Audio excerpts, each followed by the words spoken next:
Olá, gente, tudo bem? Boa noite, paz para todos. Estou aqui no sítio, na casa da minha sogra, tá? Tudo escuro aqui, pois é sítio mesmo, né? A gente escuta coisas que a gente não tem na cidade. Os grilos cantando.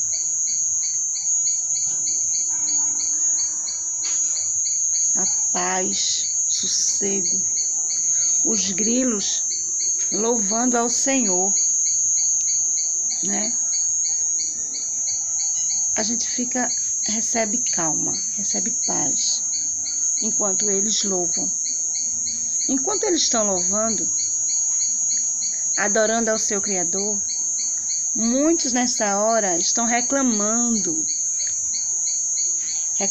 do seu pão com ovo, reclamando do seu cuscuz com ovo, reclamando porque tem aí um inhame, uma mandioca, uma batata com galinha, com uma charquezinha frita e não quer comer. Mas enquanto você está aí reclamando de barriga cheia, nesse exato momento tem muitos que não têm o que comer, que nesse exato momento estão pedindo ao Senhor um socorro, um recurso, que mande enviar alguém, que abra uma porta de emprego.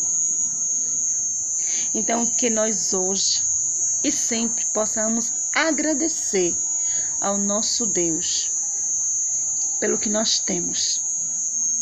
Agradeça, seja grata ao Senhor, tá certo? Agradeça no pouco, porque no muito o Senhor Ele te colocará. Jesus é bom. Enquanto isso, veja a maravilha, que eu estou aqui maravilhada, ouvindo os grilos louvarem a Deus e vendo essa linda paisagem aqui, a lua, que foi o Senhor que criou, foi o Senhor quem fez, e é o Senhor quem sustenta ela aqui em cima. Aqui é uma iluminação pública, né? A luz de um poste.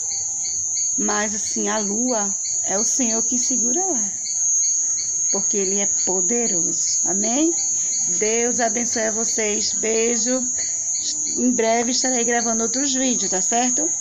Dê um likezinho aí e me siga aí no meu canal, tá bom? Beijo.